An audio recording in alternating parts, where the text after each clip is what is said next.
Welcome to Infrastructure Frontiers, where automation experts run down all the AI news for infrastructure engineers. It's Monday, August 24th, so grab a cup of coffee and let's get started. I'm Adam Jacob. I'm the CEO of Swamp Club. I'm joined this week by my Swamp co-founders, Paul Stack. Hello, folks. And Nick Stinemates. What's up? And our special guest, analyst to the stars, co-founder of RedMonk, and international man of mystery, James Governor. That's me. Hello, folks. Okay, let's run down the news. So Scott Tolinsky of syntax.fm made a podcast diving into the mental health crisis nobody is talking about. Those were his words. Essentially the stories of burnout coming from feeling that sort of constant pull toward keeping the agent spinning and being so productive that you get, as you get excited to make stuff. And then what happens is that feedback loop of anxiety, the physical symptoms of how it feels in your body. He ran a pretty long-running survey, interviewed a bunch of people. The survey's findings, I think, were interesting, and you should watch the podcast to sort of get all the details. But his conclusion was that, we need to figure out what the healthy AI-assisted workflows actually are.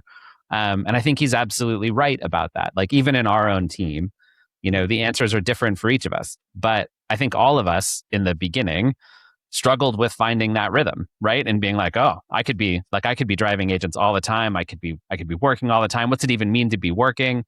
Like a lot of the work I do sometimes is no longer writing code because I'm like the CEO and I got other shit I have to do.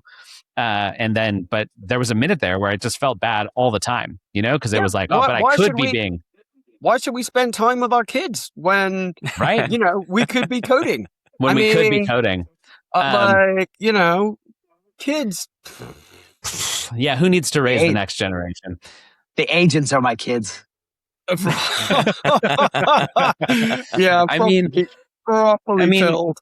Keeb, you, Paul as well. Like, we've worked together for a long time. You're both people who care a lot about your work. How are you finding that rhythm and that balance? Because I know for me, I've had to be a lot more intentional about sort of where I spend my time and how, because it could be absolutely all consuming. Yeah, I think I felt, there was an adjustment period, I'd say, of about 6 weeks when we really went all in, where I really felt that anxiety to the core, but I didn't really couch it as anxiety, to be completely honest. I couched it as like, there's so much I want to do and bring out into the world, and I don't want to stop. It was like more of like an addiction than it was the other side of the addiction, the come down or whatever. Yeah. And now I think what I found is equilibrium, like the thoughts are still there, and it's a question of being intentional about what is the thing that I can be doing now that has the most impact towards building the business or, extracting that from my mind.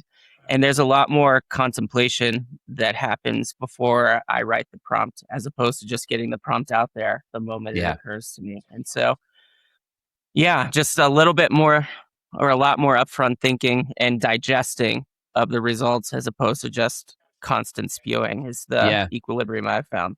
I know for me, I have to I run and I meditate, and I need both more now than I did before. And I think it's connected to that, the sort of pull of like what's possible and the delta between your ideas and the implementation being so small. Paul, what you got? I mean, for me, the hours haven't changed for me. I still work a ridiculous amount. But now I'm like 10x more productive. I've had to be very intentional. I don't put Claude on my phone. Like, that would be a fucking disaster if I did that, because then I genuinely wouldn't sleep. So like when my laptop closes at night, it closes, and like, that's it. I don't have agents. I currently don't have agents running overnight, right? Because I'm very intentional about what the agents what I actually want them to do. And I wrote about this a while ago. It's very much tied into intent and actually being very determined about the thing that you need to build is the most important thing now. And for me, having agents running 24/7 would just be a disaster. Yeah. The other thing that I just add on top, like one of the other things other than anxiety is like fatigue. Like when you're managing 8 or 9 agents in parallel, I used to be able to like listen to a podcast or whatever, like while I'm doing work. I can't do that at all. Like it fucks with the brain in order to be able to keep all of that context in my head all of the time. And then what I'm finding is like, towards the end of the day, my brain just like, it can't do it anymore. Like I need some way to like really ramp down, and then it takes like 2 hours or so until I'm ready to do it again, like for an evening session or whatever. Yeah. So it is changing how I approach work and what I can do while working and all of that in a way that I haven't quite figured out yet, other than massive fatigue sometimes. Or to keep my office like a casino in Vegas. It's like different levels of oxygen going in at different times of day just to keep me going the whole time. All right. So let's move on. Let's not move on. Let's talk about James. that a little bit, because I do think there are some interesting, for example, legal issues in this regard. And the Americans are all like, legal issues about working a lot? What are you talking about? Well, it turns out that in certain geographies, they actually do say you should only work at certain times of day. And so in Germany, for example, you're supposed to shut off. I mean, yeah, as Paul said, you close the laptop, you're done. But that has to happen in ascribed hours, right? Prescribed hours. It's like this is when you're allowed to work. And so I was talking to a friend of mine that works at Dynatrace, Alois Reitbauer, and he was talking about the fact that he wants to free people up to work when, to Nick's point or any of yours point, like when we're not too tired to do the work. And maybe you should get up, Paul, perhaps look at what's been done overnight, do some analysis of that, set the agents to work again, work out what the plan is, and then maybe take some time off. Maybe hang out with, what are they called again? Oh, kids. Hang out with your family, do some stuff you need to do. And then maybe later in the day, go back and get to work. Yeah. But and I know this sounds really weird. From San Francisco, you're like, woo! It doesn't sound weird to me at all. But there are good developers in Germany, and they're legally bound, or Austria in Alice, but legally bound to not work. Yeah. At that later time. So he wants to free them up to be like, you know what? Maybe work less. Work really productive. Do your morning shift and your evening shift, but he can't do it. So he's legally obligated not to. There are legal constraints in some geographies as to when you actually can work. And I do think we're all on the verge of a bit of a mental health crisis. There's a lot going on in the world beyond this acceleration that we're all feeling. And so Stephen O'Grady, my business partner, he does have Claude on his phone, Paul, and he when he goes out on his walks, and he's a big walker. He will do, he aims to, do many miles a day walking. Now he makes friends with crows, and I think that's great. I would like to see him focus more on making friends with crows and less on building more freaking applications. So I just, the legal thing. I just thought, maybe I think there are people on this podcast that probably don't know that there are reasons why it's not legal to always be talking to your agents. Yeah. And so I just thought I would introduce it as the pseudo-European, somewhat American-European. As the civilized gentleman that you are. I am. And now, Adam, you're allowed to move on. Yeah, I will move on. I'm gonna, but now I have to respond, and then I'll move on because there's no version of not. I think one of the things that I believe is true about software development and about company building is that it's ultimately a creative act, and if what you're asking people to do is creative work, you have to give them the space to be creative, and that space requires you bringing the inputs into your life that feed you, that aren't the thing that you're doing creatively. Yep. And so you got to go for a walk and make friends with crows.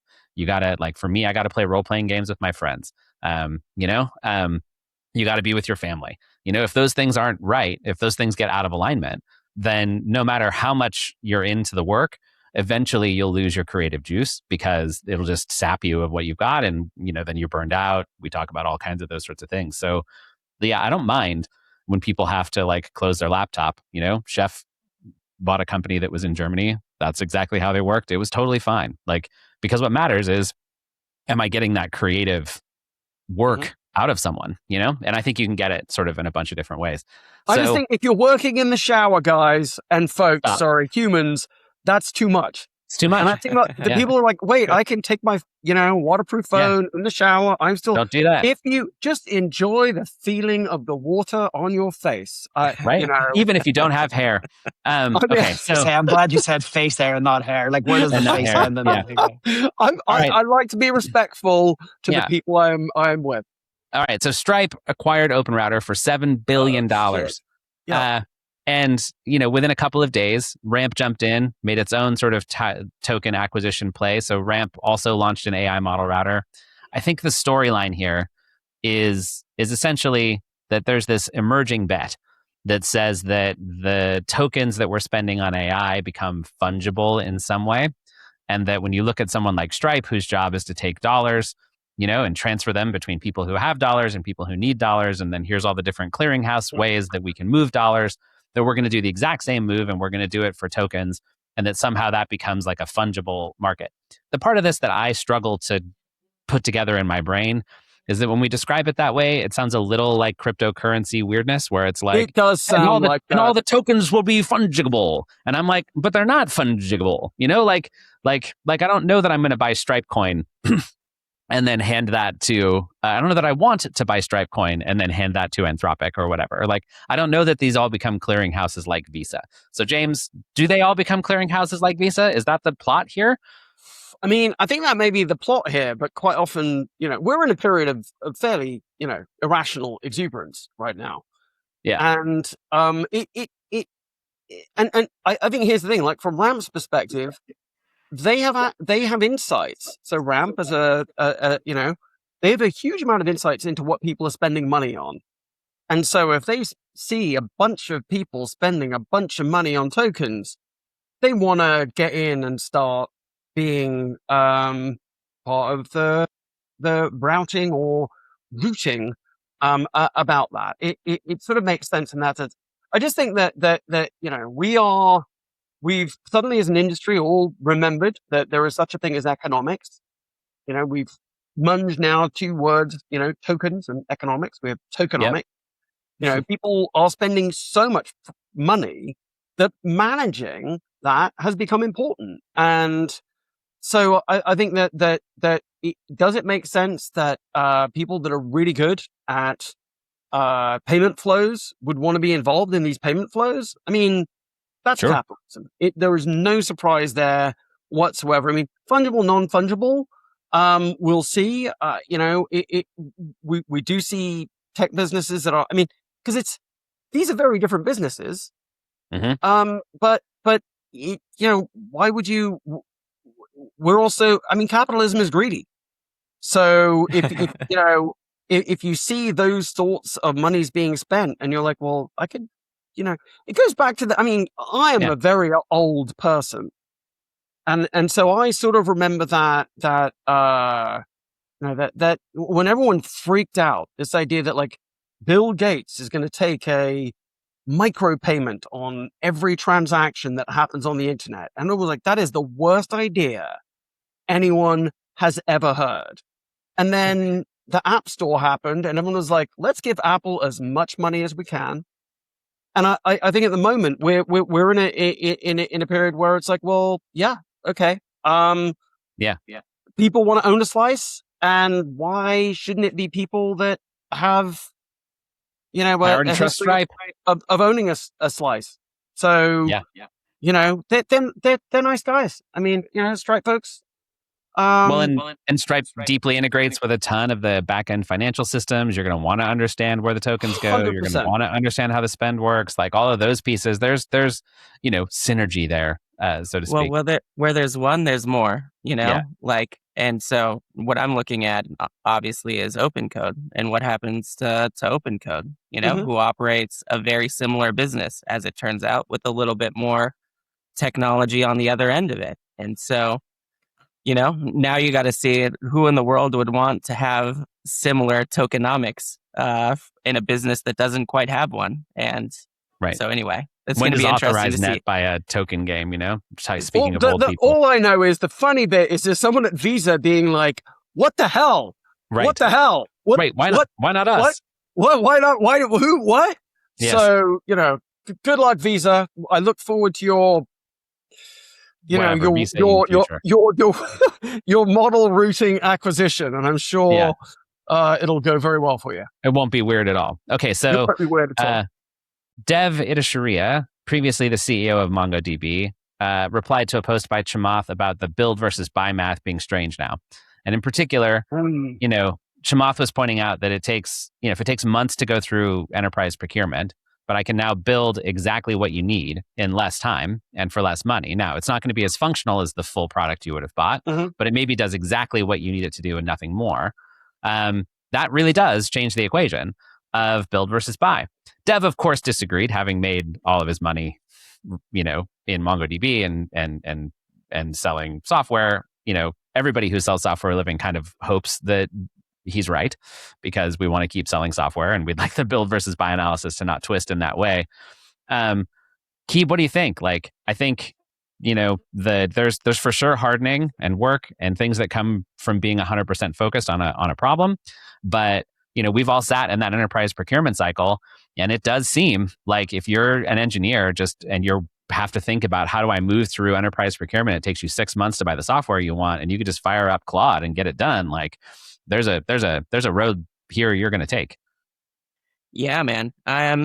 We are in the age of personalized software. And so obviously there, to a certain type of buyer and a certain type of user, the idea of not needing to introduce a middleman and to erode your budget that you could be spending on other things like tokenomics or whatever, I can totally see getting the exact software that you want or need to solve the exact problem that you have. On the other side of it, maintaining that for now in perpetuity, supporting that for all of the users inside of your organization or whatever, that's just tough. And I think what we're finding with the SaaS apocalypse or whatever is that tension is real.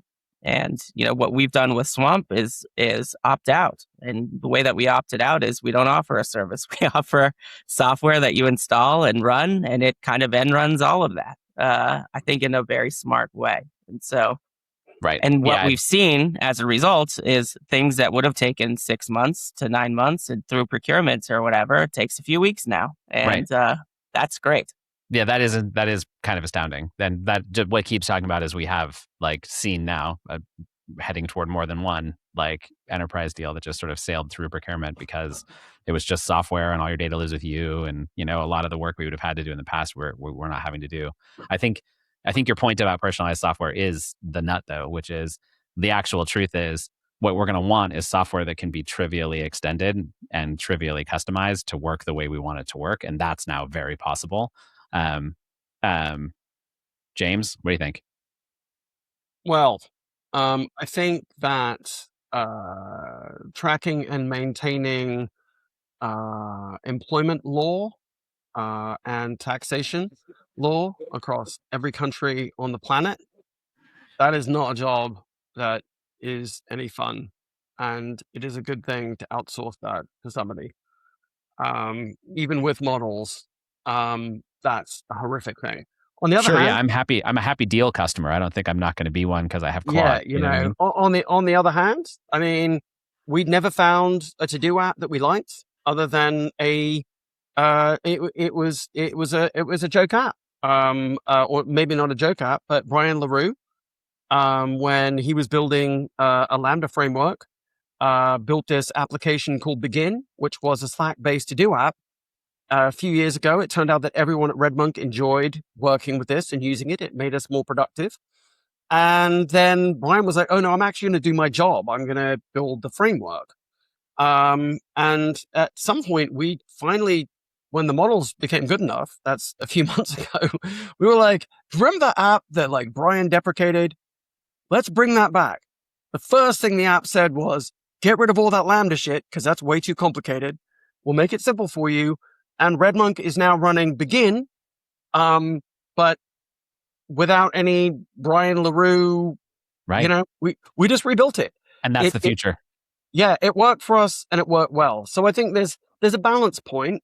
And I see both. I see things that I absolutely do not want to touch. And that procurement, legal, financial, HR, all of that stuff is gross. And I would, like, it was when people said, oh yeah, you could rebuild sort of, like, why should we pay somebody to sign, for signing document? We're going to replace DocuSign or whatever. DocuSign or Adobe or whatever else. There's a lot more under the covers than just writing. So some things, yes, some things, no. But yeah, we've seen both. Yeah. So I think I'll go back, also on this sort of theme of personalized software. So, Omarchy Quattro, the R is silent. That was also a big thing that happened this week, was released. So Omarchy is a rebuilt Arch Linux plus Hyperland plus Quick Shell in the omakase style from David Hannemer Hansen. DHH is always a polarizing figure, I think we can say. But I can say for sure that using that software, the big news here is how it's embraced AI development by shipping agents directly in the operating system, by shipping skills for customizing that operating system, and for shipping new functionality. And in that era of personalized software, this is the first really personalizable end-facing user operating system.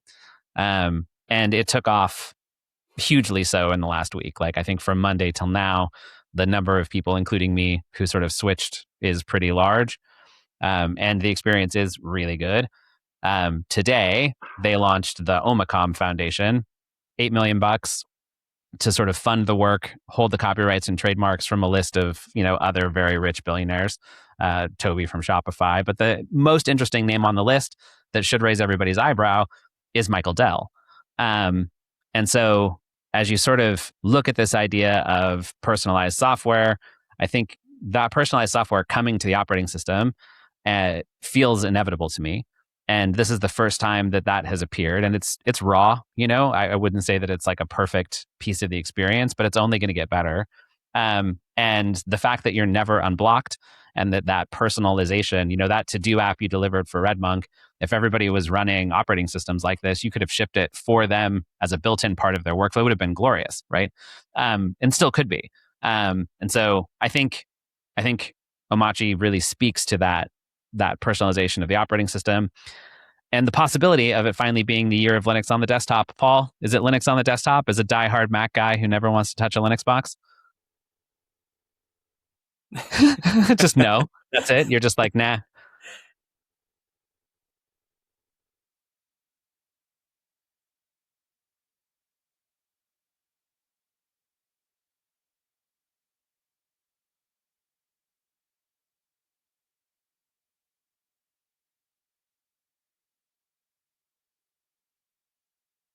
I think all of the traditional commercial operating systems are really letting people down these days. Like, I mained Windows for a few years until I got to the point where I just couldn't anymore, because it wasn't an operating system built for power users anymore. Like, at every single point, at every single update, it was just oppressively not built for me. In the same way, I view the same thing from Apple, and like, I'm not surprised at all that Michael Dell is investing personally in this. Like the Dell XPS line has been targeted for developers forever, and leaning in, and I think that this is the start of a trend for something that is obviously going to happen across all of the distros. It'll be interesting to see what Red Hat does with Fedora. I'm like seriously surprised that Mark Shuttleworth and Canonical aren't doing anything with Ubuntu. Like, really, this is I think a serious indictment on what the hell's going on over there, to be completely transparent. So yeah, hopefully this will kick everyone into gear and really start thinking about what the year of the Linux on the desktop actually looks like. Well, let's move on to Google buying a bunch of Spirit Airlines data. So Spirit Airlines died. Google spends $10 million to buy all their emails, all their Teams chats, all their OneDrive files, all their ServiceNow data, and all the airline operational data so they could train their AI on top of it. And as somebody who just failed a business, I want to know where my check is for all of the useless email, you know? I really did think about, I mean, that's the thing. I mean, at what point P&E is buy the company and sell the data to Google? You know, I got primo chats over here and like, let's go. Give me a call. Wiz wrote a whole blog about their red team agent finding a shell escape vulnerability in a GitHub Actions script. And their top finding was, you know, AI code generation demands rigorous oversight. So meanwhile, this is insane because like the actual bug that they found was like a trivial shell exploitation. Like human beings have been writing like untrusted input into my GitHub action. Like this is tale as old as time. And they never even vetted if AI had actually written the action. So they actually have no idea if it was written by AI or it was written by a human being. So we have no idea where the actual thing came from. The actual piece of the story was, well, they were running Copilot and Copilot was supposed to catch it in code review and it missed it. And meanwhile, I was so annoyed by this, I went and tried it in a couple of different other agents with like the worst possible prompt that was just like, review this for security. All of them were just like, oh no, this is awful. You know, like caught it in 2 seconds. And I feel like we've reached peak like hyperbolic AI security blogging with this Wiz blog post. This was the most breathlessly written blog post about the most trivial exploit possible. And I would like to move to the era where we stop being so breathless. James, what do you think? I mean, it was the best of times. It was the worst of times. I mean, dude, you know, I'm on Blue Sky, so woo. You know, there are some very negative people out there about capabilities. Yeah, security. Look, we will always have breathless stories about potential security breaches. What I would say is true is that, I mean, agents are people pleasers and they are really good at privilege escalation. And they will always, I mean, you know, we're like, oh, there will always be flaws and those flaws will be used. So, yeah, I don't know. The breathless era. It'll end. It'll come over. I mean, I don't know, like, because I look back and I just remember if you've had a breach, you will be, you know, McKinsey says, you know, any company that has had a breach will be out of business within 18 months. Or, you know, they have all these statistics about, you know, companies that, have that never happens. Like, right. Never. Security, every major corporation has leaked data, been hacked, and everything else. So I feel that the breathless tone is just part of how we cover security. And is it true that there are trivial hacks that can be exploited? Yes. And are agents good at exploiting hacks? Yes. Yes. So I don't know if I've fully understood the question, but I'm expecting breathless coverage for quite a long time to come. Because, you know, what else you need? Yeah, because it's the best way to cover it because it's like it makes the headlines better. Exactly. You know. Yeah. All right, let's talk about. I thought I'll tell you. They used to say what bleeds leads. In this, what leaks leads. Indeed. They I had some people making a joke the other day about, you know, how OpenAI had escaped containment and breached Hugging Face. And that everybody that was in Anthropic was like, when's my robot finally escape containment and also get me the great marketing chance? You know, it's all 100%. It's all happening. Escape containment is such a brilliant Such a good brilliant phrase. marketing phrase. Yeah, so good. Okay, so Vercel launched FX. This is a tiny coding harness written in Zig. It's designed to be embedded and extended. It's got a WASM build target sort of built in, so you can deploy it directly to the browser. And then you can combine it with things like their AI gateway, back to the tokenomics and how we ship those things around. Mm-hmm. Things start to get a little spicy a little quickly when you start to think about, hey, I have this small embeddable core of the pure agent harness, then building that extensible surface to then think about that adaptive loop. Key, what did you think about FX? I mean, there's a lot of agents happening in the world. Everybody and their uncle has a harness, but I think this one had an interesting angle. Yeah, I love it. Like the more the merrier. We're in the age of, personalized software and personalized agents, as it turns out, and personalized software factories. And so, I think what we're finding is that, there's good general agents like Cloud Code and Codex and whatever that, can help you build a generalized workflow for writing code. And then what we're seeing with things like FX and Pi and Open Code and, the rest of them is like, there's space for creating what is the equivalent of like an SDK to build your own agent. Yeah. And that's super interesting. Yeah, and I think the shape of those agents and their SDKs is only beginning to be seen. Like the shape of it in the beginning was obviously we're shipping these as full-fledged applications. The idea that what we're doing is shipping you a surface that you can project your own will onto and then have that become the thing that you want. I think that's an interesting angle of software broadly. It's the same thing we were seeing with Omarchy. It's the same thing we're seeing with Swamp. It's the same thing we're seeing with a bunch of different angles of software. And I think there's a whole new interesting sort of piece of software design that's sort of in that zone. FX is very interesting as well because of the fact that you can actually build agent demos built into the browser, as you said. Yeah. But like you think like interactive tutorial websites, right? Where you actually have to show an agent harness in effect, it would be such a cool little like embedded way of doing that. Yeah, for sure. And that those use cases, I'll bring you straight back to wanting to have AI gateways, straight back to OpenRouter, straight back to all of those things start to make more sense when that's the world you're living in. Okay, so Dynatrace bought Arize for $915 million in order to expand their reach and observability. I think beyond the marketing justification, like observability, I think is an interesting spot where how that's been built over time, how we have brought it into the market, the shape of the problems that it solved, like the changing software landscape in AI causes this massive shift in what you need from observability capabilities. I think it's different now when you're running agents than when you had teams doing it that were trying to debug things.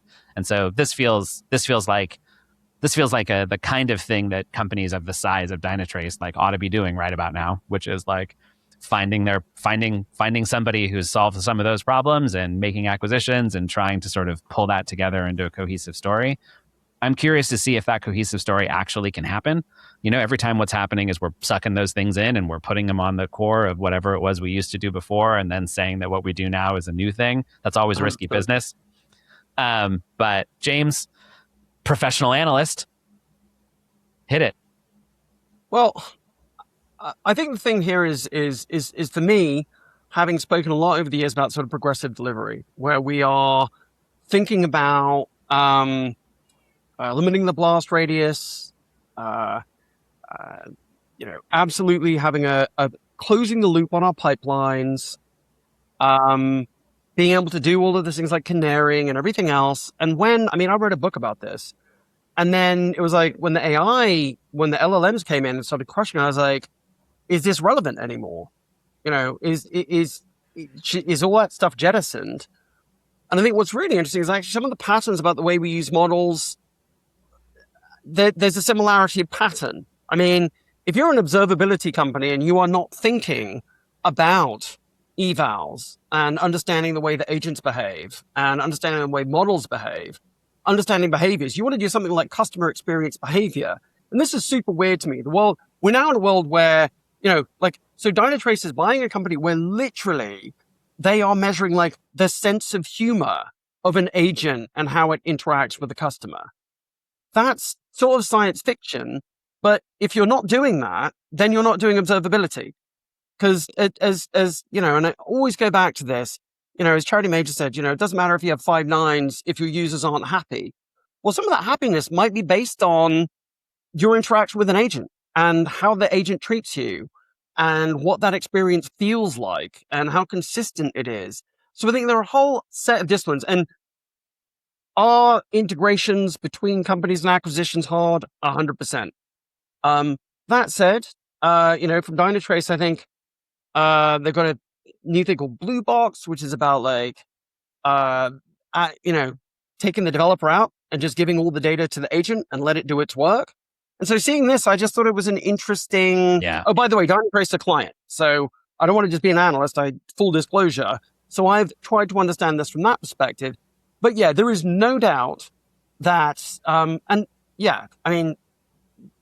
maybe he was just giving me some nice confirmation bias. But talking to Thomas Domke, last year, and I asked him, and he said, you can't use models without progressive delivery. And it is that notion of understand the user experience, be able to do retries if it breaks, be able to do rollbacks. How we deploy models and agents, all of the disciplines around observability, I think, are relevant. Now, is it possible to take your existing platform and nutch it together and find some OTel and glom all that together and actually create a great user experience? We'll find out.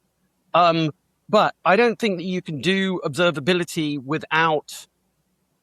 And I mean, another one, any observability platform sufficiently advanced is a cost management platform. Back to tokenomics, what's the biggest problem right now from any enterprise's perspective on models? Understanding the cost of tokens. So and from ROI that alone, on those tokens. Buying a fucking observability platform for agents makes sense. I'll just add, in case it's valuable, 2 things. One, Blue Box, super interesting. Mapping your live topology is the holy grail of observability stories, of being able to see all of the pieces of the stack and understand how they all fit together, and adding AI into that, makes complete sense, back to James' point.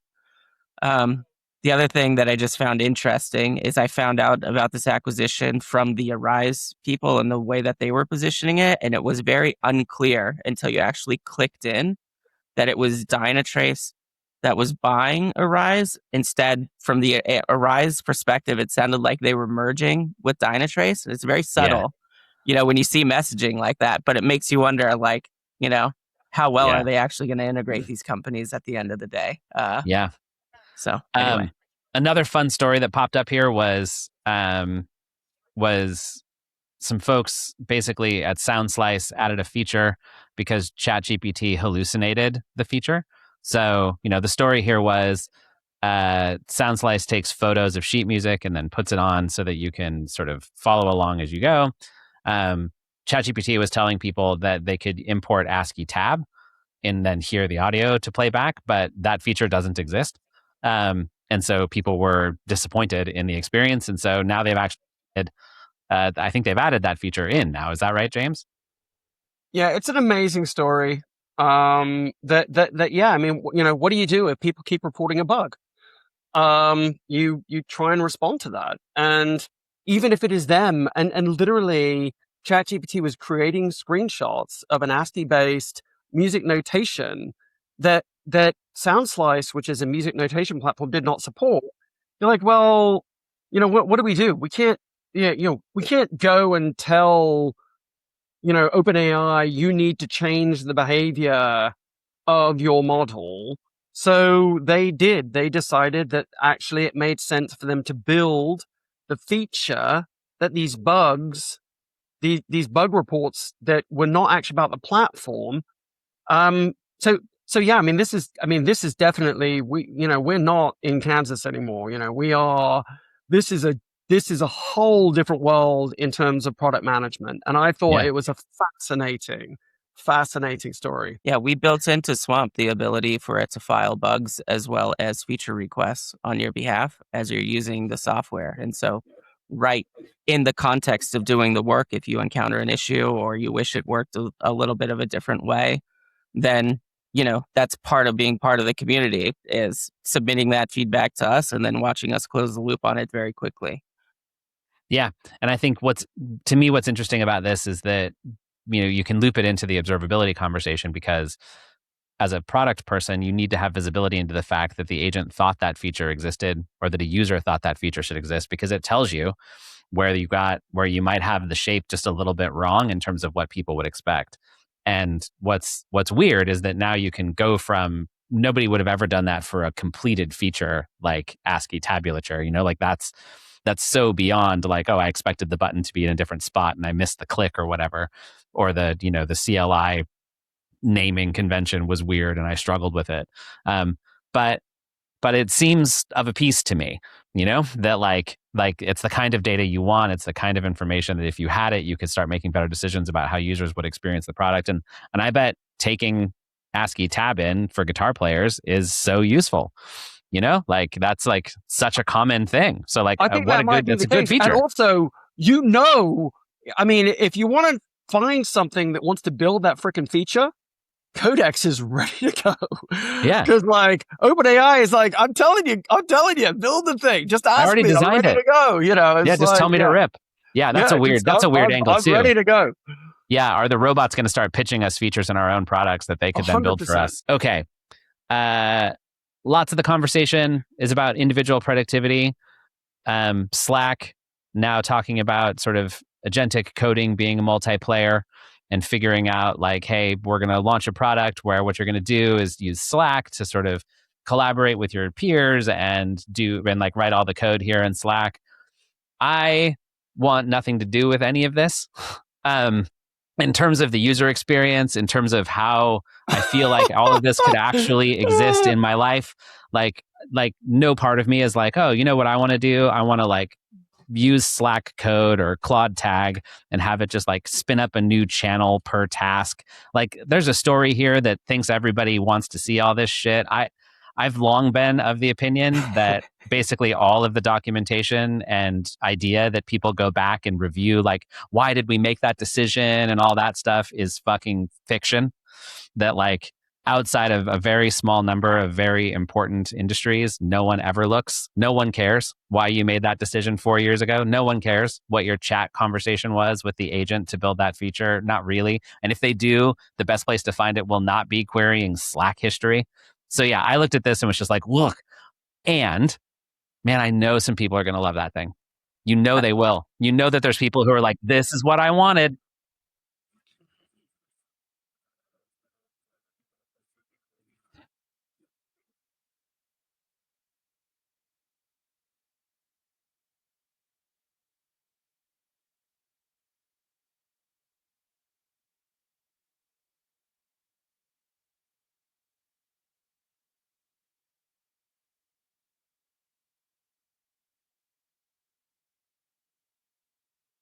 I mean, I'm sure that it can, but it's just, boy, it's not the surface I want. Yeah, two things can be true at once, right? When we were learning how to work in this way and building our own software factories, one of the great struggles was that I just kept wanting to hone the architecture for everyone, because that's been my job for so long. And so I was just annoying the crap out of everyone by just like surfing over everyone's shoulders all the time, being like, ooh, how are you building that? Oh, I don't know if that's right, And like, this is just, it gives me flashbacks to that moment where like, if I could have just like piggybacked on all your Slack channels or whatever, ooh, I'd have done that. I'd have been there. And like, oh, it would have been awful. On one hand, though, the times where you would ask us to like steer Claude in a certain way by typing something into our own Claude or whatever. That's what I'm talking about. I can feel it. Like people are going to get lost here in this like terrible pit of horrific behavior. Okay, but let's just reframe this as the need that I think is that we would all agree with, right? Which is right now, adoption of AI among teams is completely ununiform. You have some people, it's very unevenly distributed. You have people who are like masters in building loops and graphs and really at the frontier, and then people who are still using LLMs as like a query engine or whatever, or glorified autocomplete. And what this points to is that like having a centralized way to think about your business, where the work that I do compounds for the work that you do, as opposed to having to reinvent our own universes and build up our own memory files and our own Claude.mds or whatever, or agents.md. Like, I think it points to that. Like, how do you deliver outcomes through these things as opposed to like teaching everyone how to be AI maximalists? And so, I think that that's the real thing that people are trying to get at here. But I think that, seeing your Claude code session is not the right way to do that. James? Well, I mean, I've enjoyed you all sounding so much like old man shouts at cloud or shouts at AI. This is a charming and good moment on this podcast. I mean, I think here's the thing, in the way that the throwaway, like, oh, that's just for marketing pages. I mean, I would love to have Vercel's business, right? Like, we're like, turns out marketing pages, and shitty little websites, whatever, that stuff is gold. And absolutely, and I see that, and I'm like, and also a lot of what we've been doing has not been a team sport. A lot of the agent revolution and the AI revolution has been about individual productivity. So collaborating on things is kind of valuable. Now, do we want to give 4 years of history? Absolutely not. I was talking to an organization recently, and they had been like, "Oh yeah, if we give this model like 15 years of our Microsoft Teams history, it's going to be good." That did not happen. That was fucked up. Recency is highly valuable in this building environment. But I just think that we're going to have a broader range of people building things. They are going to be collaborating. They're certainly going to be collaborating in Slack. We will have them working with agents that are, from Anthropic or OpenAI or others. I think that this seems like the direction of travel. And so, is it, and we can be like, wait, that's gross. Why would you want to think about it in that way? But we've already accepted that not everything has human code review. That ship has sailed. That's done. That's a 2026 statement. And once we've done that, the question about how we do product management, I mean, Bill Joy from Sun Microsystems, and this is again, aging myself, had this phrase, which was innovation happens elsewhere. And I think now software development happens elsewhere. And, we've had, a history of software development happens in the IDE or it happens in the editor. I'm a terminal person. Software development is in these environments. Software development is now going into other places. So, it's not just Slack. If you look at where Atlassian is, like, we're all like, obviously software developers hate Jira or whatever, but everybody uses Jira. It is the foundation for a lot of product management. And we all know product managers, software engineers, and line of business employees, they're all munging up in weird kinds of ways. So, whether or not it's, I think this sounds gross. Oh, I love it. I've got my AI has it came to you. Zoomed in on me. Yeah. I'm going to go back there. That was good. So that was good. Whether or not we think this is the best way or something that we like, it's going to happen. And if you're Salesforce, I don't know. So, oh Christ, they're a client as well. I have plenty of vendor clients. But no, when I looked at that, it was just it's not so much the team thing that I thought was interesting. I was always a low code skeptic. I always thought that was bullshit. But we're not in that environment anymore. It turns out that I can just go build me a little app to do this, and I can do that. And part of that will be a conversation with my colleagues, and that conversation is likely to happen on Slack.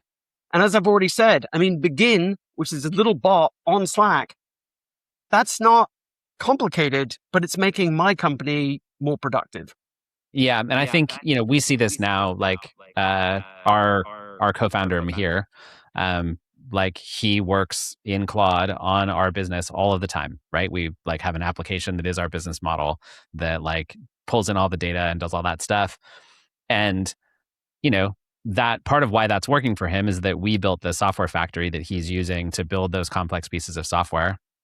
I think, it's totally possible that those sorts of interfaces get vended back to people, wherever they want to find them. I think that makes perfect sense. When I think about this from a software engineering point of view, as the person who has to build the factory or who's going to build a complex piece of software, there's definitely going to be a manager who's like, we do all that and stuff. All that stuff happens in Slack now for visibility.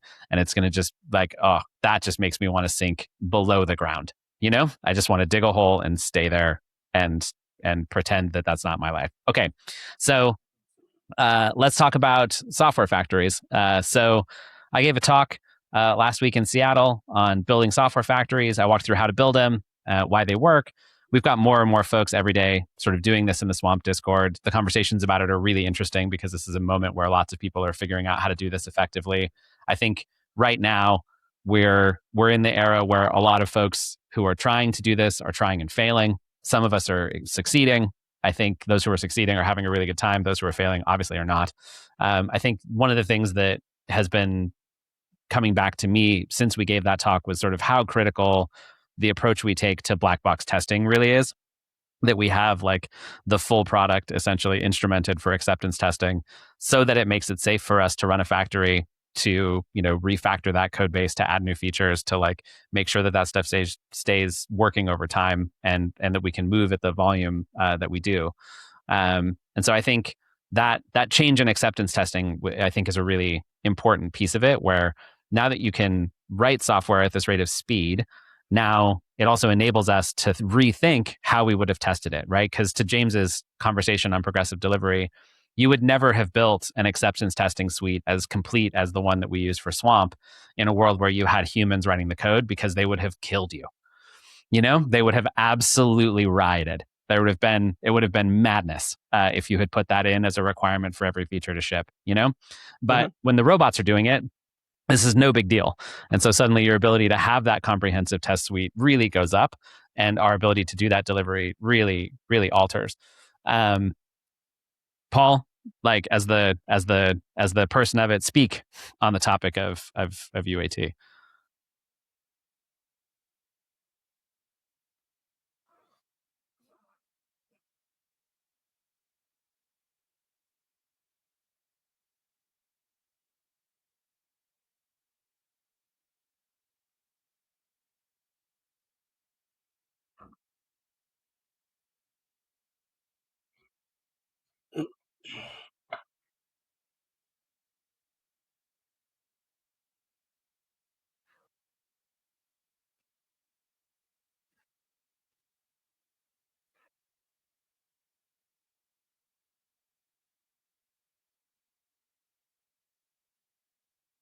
Yeah. I think, James, you are a software factory skeptic, I think was the phrase you used for me the other day. Yeah. I mean, software factory is not a new idea. Nope. We've had like multiple generations of this down in like the 70s. Some of the Japanese services companies got very excited about software factories. The DoD loves software factories.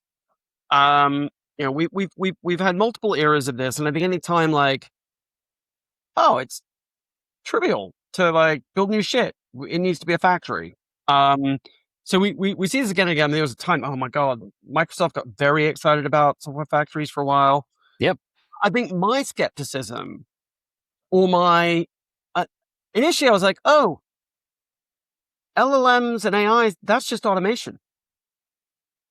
And increasingly, I'm of the opinion that that was blasé of me and wrong, and that we do need to distinguish between deterministic automation and LLM-based automation. And the thing about factories is not that everything is done, like intent creation. The thing about factories is that we're able to understand the costs of things. We're able to have control of things, manage things. And factories are by definition deterministic. And so what I think is interesting is at the moment you've got like factory AI, everyone's like, oh, it's a software factory. But we're all as an industry doing really stupid shit with LLMs, and if we're business consultants, I think it was Ernst & Young, and they were like, what our token budget? And it turned out that people were using LLMs to parse PDFs. And it's like, that's not a good use of an LLM, right? Like, and in software, we're doing a lot of the same things. We're like, I mean, we'll do math. Treat the LLM like a fucking relational database. And it's like, it is not that thing. And something is, and by the way, I've sworn at least 3 times on this podcast, and it's fine. No one else has. And I'm feeling yeah, we have. True. That's not true at all. Oh, okay. And I would say, like, look, regardless of swearing, I'll give you a like, fuck yeah, James, because look, that like we are not a client of RedMonk, but like that is like we agree with you. Like that pitch that says basically, look, there's what LLMs can do, and that's amazing, and then there's what deterministic automation can do for you, and they're 2 different things, and what you need is both. You need both. The software factory. Keep going. Sorry. And so, like for us, when we talk about software factories, like the vast majority of that work is actually transitioning work out of LLMs. It's using less LLMs. Yes. Take the shit that we absolutely. And that transition, you're using LLMs in the places where what I need is their intelligence, where what I need is their creativity, which is a shockingly small piece of the puzzle. You know, I don't need the LLM reinventing from first principles every time how to run my tests. I know how to run them. I don't need it parsing whether or not they succeed or fail. I know how to get them to succeed or fail. I can measure it. I know what it is. It's easy enough to do. And like, so, that software factory process, that's why it's working so well. That's why Paul is shipping like 30 times a day on his own. That's why we're not having regressions. That's why we can build these crazy features, because what's happening is we're not using the LLM as like the world's most expensive for loop. By the way, I am really enjoying this podcast. Adam Jacob apparently knows something about automation. That was that was true. That's my secret. That's my secret. Like a thing. Weird. But I worry about the industry. We're so carried away that we want to use LLMs for everything, and some of the software factory rubric, it's not about. As you say, what we want to do is take what we've learned and built with LLMs, and then drive that into repeatable deterministic automation. Yes. And that's where value is going to lie. That's where tokenomics really, tokenomics should be about like using fewer tokens. And that's about, automation is cheap, right? Like traditional automation is cheap. We should do as much of that as we possibly can. And I think that's where the software factory value really, really can come into being. And your lips to God's ears, because that's there we go. swampclub.com. You heard it from James. Okay. So I think the other piece I will say for on factories, John Watson, who works for us, had helped one of his good friends who is building an application set up a software factory with Swamp, and they have all the data about that factory and all the things that it's done over a couple of months. And he went and did a bunch of interesting analysis on how the factory was performing, and some of the stuff they found was like 65% of the issues, so everything they push through the factory they call an issue, are merge ready after 1 round of review.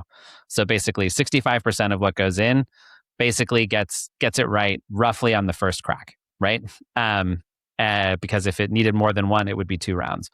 29% total of all the things that merge have some warnings attached to them. So structurally, like, if you have an agent that's like reviewing it for accessibility or whatever, and it found an issue, but it's not like a huge issue, it's just like a nice to have, then it'll flag that as a warning instead of a critical issue, which means that trying to think about tuning your LLMs for exact precision, like it should be 100% right every time, is probably a mistake. Because the other thing they found, and we see this in our own factories, but it was interesting to have it sort of confirmed by someone else, is that after round 3 or 4, you're basically just oscillating between arbitrary requirements. Yeah. So like it could go this way, it could go that way, rather than actually converging on something good. And you're just basically burning tokens for nothing.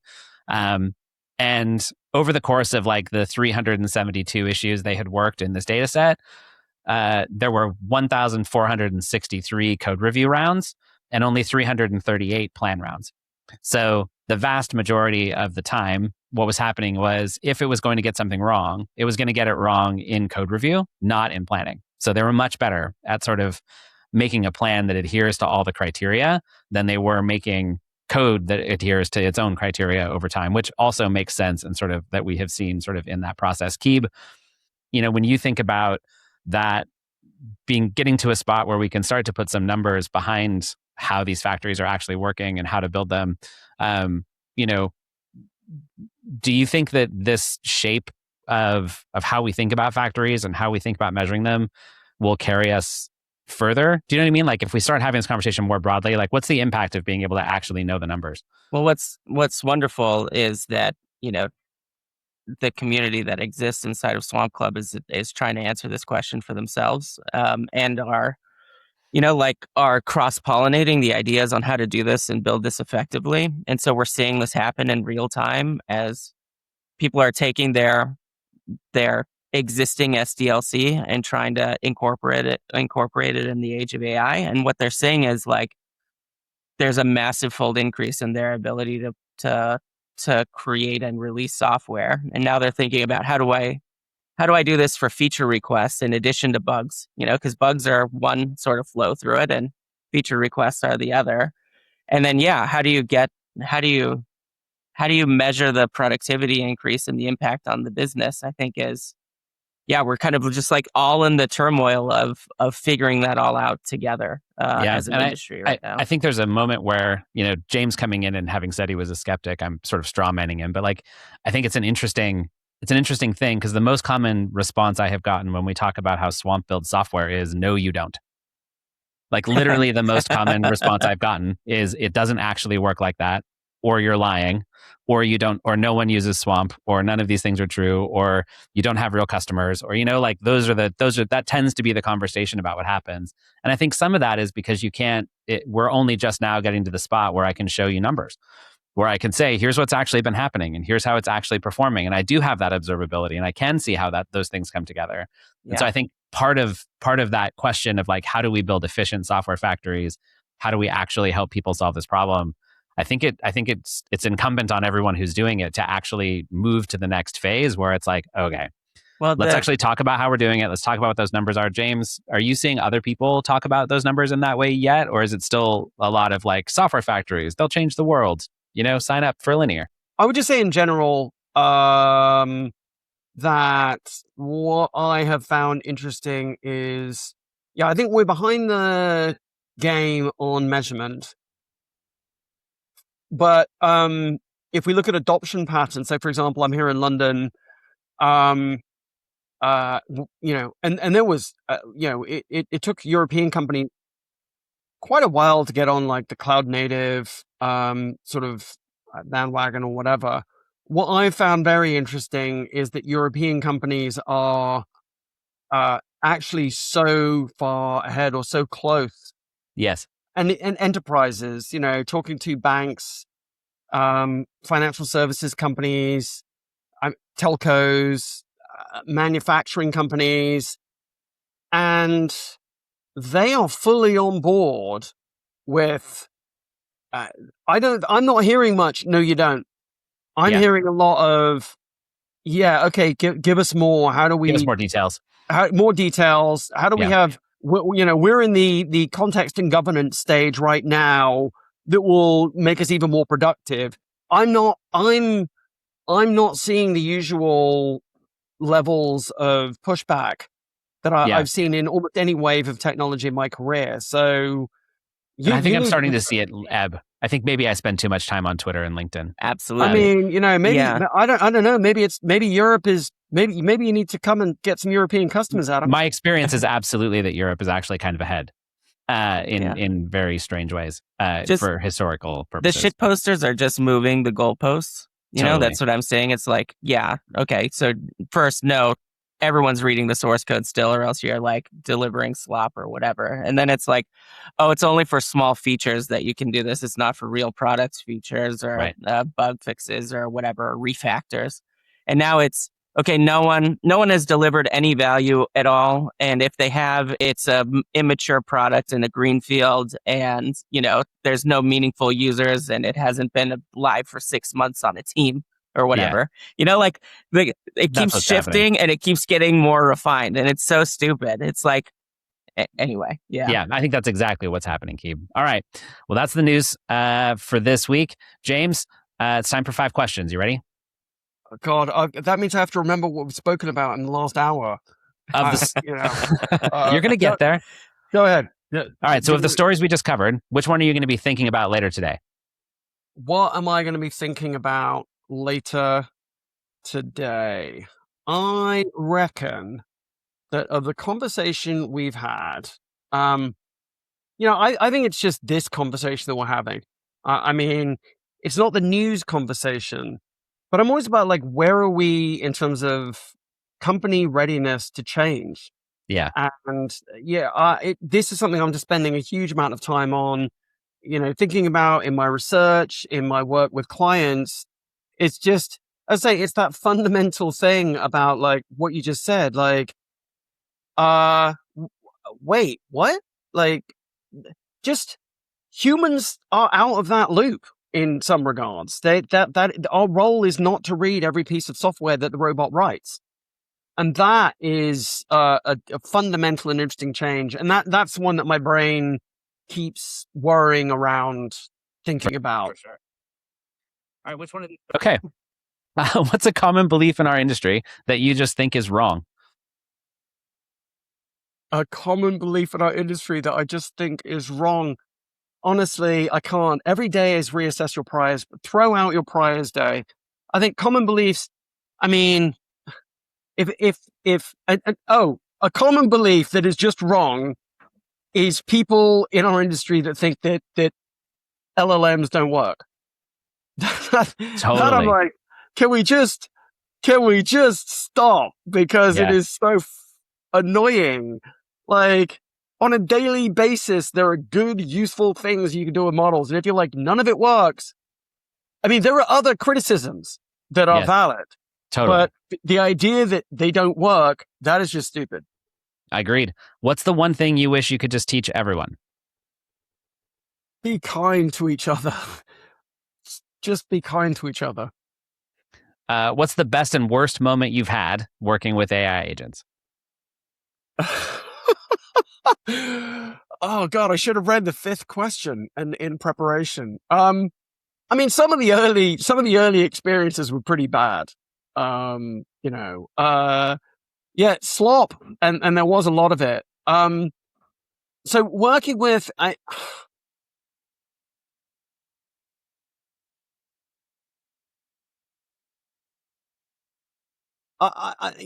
think it's when my daughter caught me, using a model to generate an image, and she was so mad at me.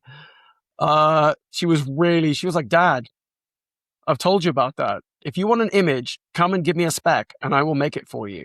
You are not allowed to like take the jobs from artists. So that was bad.